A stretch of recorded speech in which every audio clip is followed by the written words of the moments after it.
expand our imagination. Justification for being what you are.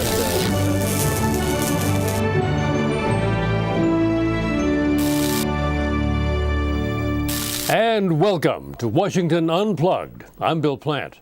The August employment figures were released today.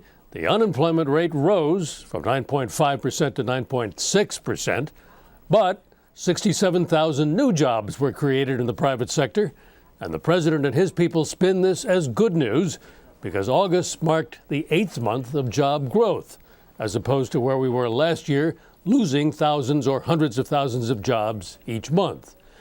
Now, you can look at those numbers every which way, but there is no doubt that a huge number of Americans are struggling financially. And at the same time, any way you look at it, things are pretty good for members of Congress. And that's why Arizona Congresswoman Ann Kirkpatrick has introduced a bill which would reduce pay for members of Congress by 5%. Congresswoman Kirkpatrick joins me now from Phoenix. Welcome. And what kind of reaction? Sure. What kind of reaction are you getting to the idea of cutting your colleagues' salaries? Well, there's nothing like asking the people you work with to take a 5% pay cut. Some people think it's a great idea. A lot of people are pretty angry at me. So I'm not very popular with my colleagues, but the American people get it. They think this is a great idea. Recent polls showed that 75% of Americans support this. And it would be the first pay cut bill in 77 years. Yeah, they did it in 1933, didn't they? The height of the Depression. That's right. That was the last congressional pay cut. We are in a huge economic downturn. I think it's time that Congress took a pay cut. We need to put our money where our mouth is. We need to show leadership. We need to listen to the American people. Well, now, members of Congress, regular members, make $174,000 a year. A 5% cut would bring that down to a little more than $165,000. Now, for most Americans, I think that's still a lot of money. I mean, is it more than just... It's a lot of money, and is it more than just a token? I get what you're saying. I mean, my last job, I made $24,000, so this is definitely the most money I've ever made, and I already give back 5% of my salary every month. So this week I was down in the town of Safford on the first of the month. I took out my checkbook, wrote my check, and dropped it off in the mailbox. And I'm asking my members, my colleagues and members of Congress to do the same thing, but I'm also asking that it be mandatory. I came up with this idea last Christmas. I was out shoveling snow with my neighbors, and they were telling me about pay cuts, furloughs, pink slips, and I said, you know, Congress should do the same thing. We should feel the same pain that the American people are going through right now. Let me ask you this. Where does that 5% that you give back every month go? It goes to the Bureau of Public Debt. There is actually a Bureau of Public Debt, and they will accept donations. And I think this is a start toward restoring fiscal balance and security for the American people. You know, let's get on board with this. I've asked the House Administration Committee to grant me a hearing. I've asked that this be included in the 2011 appropriation budget. Leadership doesn't get it. They're not listening to me, but I'm fighting for this every day. Well, now, Congress has, as you said, not done this in many, many years. But if they do you think it's going to make any difference? Will people respond to this? Absolutely. I mean, everywhere I go, people think this is a great idea. And as I said, the recent poll that came out just this week shows that 75% of Americans support this. So Congress hasn't gotten a raise this year, and you're not getting one next year. But I guess we should say, because people probably don't realize, Congress doesn't vote to raise its own pay. It happens automatically, right? A cost of living adjustment. That's right. Even though it's not happening this year or next year. And that's just not enough. I mean, I really, really think that we should take a pay cut. The American people, as you said, you just issued the jobs number. So many people are out of work. So many people have taken 100% pay cut because they don't have a job. So it's all about jobs and restoring the economy and getting folks back to work. Well, why not take it a step further and make members of Congress vote to raise their pay? That hasn't happened in a long time. I like that idea. I like that idea. I think we should go back to that. I don't think it should be automatic. I agree. But look, I mean, as you've said at the very outset, this is not too popular with your colleagues. Is it likely that you'll ever get a hearing?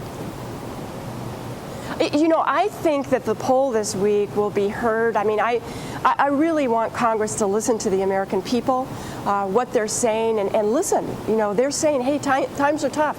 We're having to tighten our belt. You know, you need to feel our pain. So I'm hopeful that when I go back in mid-September that members of Congress will be receptive to this. Well, I wish you luck on that, but I have to say, as a longtime Washington observer, I got to be a little bit skeptical that they're going to put this on the calendar. Well, you know, a lot of times Washington doesn't listen to the American people, and it's time that they start listening. I'm going to fight for that. Congresswoman Ann Kirkpatrick trying to reduce the salaries of members of Congress by 5%. Thanks so much for being with us on Washington Unplugged. Thank you, Bill. Thank you. All right, listen up. And now for something completely different. Today, Unplugged kicks off its new special series, Hot Ads of the Week. Hot Ads.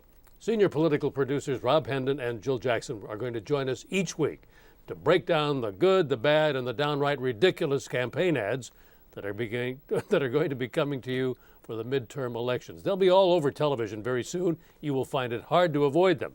So we will give you a heads up so that you can hit the mute button. Today, Rob Hendin joins us, and also the CBS News Director of Elections, Anthony Salvanto. And Rob, let's start with you with a campaign ad from Congresswoman Kirkpatrick, whom we just talked to. Well, yeah, it's called Independent, and let's take a look at that now, Bill. Okay. If they don't pass this, you are taking the first step, right? I am. I'm already giving 5% of my salary and dedicating it to the public debt. We need to restore some fiscal discipline and take responsibility. Ann Kirkpatrick cut her own pay and is pushing to cut congressional salaries until they balance the budget. Even broke with her own party to oppose the Wall Street bank bailout. Independent, like Arizona. I'm Ann Kirkpatrick, and I approve this message. Rob, how do you parse that? What do you make of it? Well, it's interesting. We just had her on, Bill. You were talking to her about cutting her own pay, and now she's running an ad in Arizona. She's up for re-election. She's a Democrat, but you wouldn't know that from that ad. It starts off with her on Fox News, which is an interesting way to grab attention, and she says, I'm independent, just like Arizona, and it bucked her own party, but again, does not say that she is a Democrat. There's a lot of Democrats that are going to face tough election battle in Arizona, and she's one of them, and it's an ad. We've seen a lot of this around the country where Democrats who are in battle, they're not saying they're Democrats. Right. It's just me. It's not me, the Democrat. Yes. All right, Anthony. She's the 1st District of Arizona. She won by 56% last time. Is she in trouble?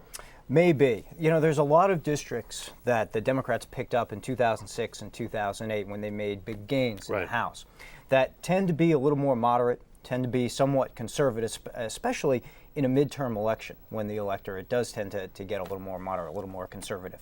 So it's maybe not surprising to see somebody try to portray themselves as an independent, and especially this year when Washington is so unpopular. Ratings of both parties are so unpopular, both the Republicans and the Democrats. So if she can get that independent label to stick, you can clearly see why she would go that way as a strategy. Okay, now let's take a look at this ad from Baron Hill. He's seeking re-election for Congress in Indiana, and he uses some real Hoosiers to attack his opponent on Social Security and Medicare. I'm Baron Hill, and I approve this message. First this. Social Security is a Ponzi scheme. Now this. Todd Young thinks Social Security and Medicare are social welfare programs. Welfare? I worked my whole life. Money from every paycheck went to Social Security. That's not welfare. That's not welfare. We earned it. If Todd Young thinks Social Security and Medicare are welfare programs, will he fight to protect them or take them away? Todd Young is not for us. All right, trying to scare people, is that effective? Well, it's trying to scare people with real people doing that. It's interesting. We've seen a lot of ads this week where if you don't trust your member of Congress, maybe you'll trust your neighbor. And so we have some real people from Indiana who are taking on Todd Young, who's the GOP candidate over Social Security, which is kind of the third rail of American politics, an oldie but a goodie in terms of an election year scare tactic. That if the Democrats can't win on what they're doing, don't vote for the Republican because they'll take away your Social Security. Trying to paint some of the Republican candidates as extremists on issues like the social welfare programs and the economy. And it's something we're seeing a lot of so far. So, Anthony, with the Republicans apparently riding a tide at this point, is that going to help the Democrats? This raises a really key point to watch this fall, which is the senior vote. Now, in a midterm election, typically you see a little bit of an increase in the proportion of seniors who are voting, maybe 3, maybe 4 points, maybe even higher this year.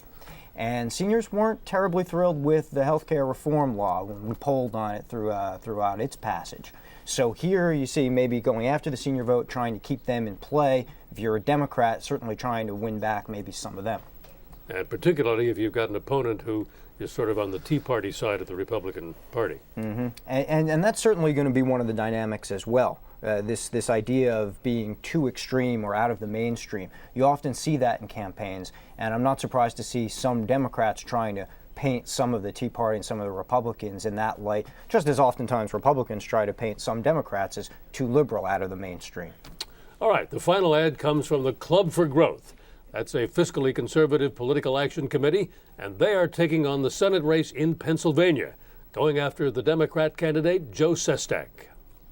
It's very liberal to stick taxpayers with that $300 billion mortgage bailout.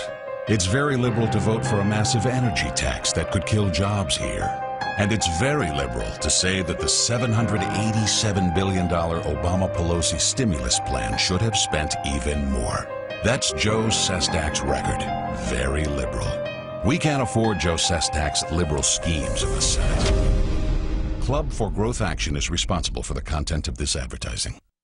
Very liberal, eh? Scary? Well, you just heard Anthony say that some Republicans are going to paint Democrats as extremists on the left. This ad from the Club for Growth uses the term liberal 6 different times.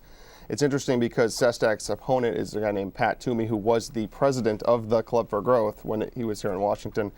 So the Club for Growth is a very pro-business, small government organization that is really going to be active in this race and a few other races like in California. And we're going to see a lot of these conservative organizations playing very hard in some of these elections, including Pennsylvania, primarily against Joe Sestak. And it's going to be something a lot of people are going to see, these outside issue groups coming in with ads. Anthony, if the economy is the big issue, are the labels liberal and conservative going to mean anything? Well, look, the liberal label, or trying to tie someone to the spending, is certainly going to be one of the keys here for the Republicans. The stimulus wasn't necessarily popular, and there's going to be plenty of folks who think that it didn't work. So to the extent that you can tie any member of Congress, even if he's not the incumbent senator, to the stimulus package or to large government spending, certainly that's going to be a Republican theme. I won't be surprised to see that throughout in a lot of races. All right, Anthony Salvanto, thank you very much, CBS Director of Elections, and Rob Hendin, who is, what are you now? I'm still your producer, Bill. All right, well, that's good. That I like. But you have a new title. Senior political producer, along with Jill Jackson. Okay, now, finally, we've got a report on a gathering of geeks. They gather often, but last weekend, they gathered to celebrate the art form they love, comic books, at Baltimore's Comic-Con. And our Christina Ruffini braved the sea of devoted fans and a few superheroes along the way to bring us this report. Take a look.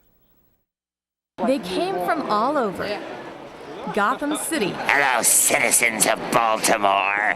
Metropolis. Even a galaxy far, far away. United by their love of one thing. I love comics. The 11th annual Baltimore Comic Convention, or Comic-Con for those in the know, hit town this weekend, bringing with it a collection of characters as diverse as those on the pages of their beloved books. Some came to see their idols. Spider-Man? I love Spider-Man.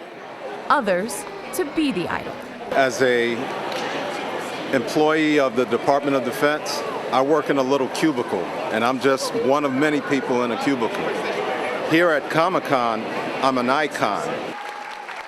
The costume contest packed quite a pow. But the real action was on the convention floor, where fans could buy anything.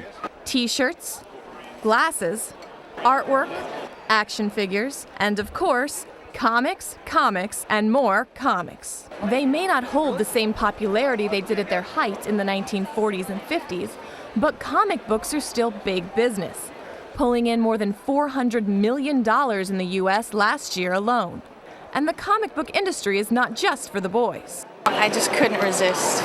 As more women and minorities get drawn into the pages, the plots, and the joy of collecting. It's still a male-oriented field, but of course the females are always welcome. Though some may cringe at the prospect of spending a Sunday with overgrown kids in their comic books, perhaps feeling like a kid is the best part.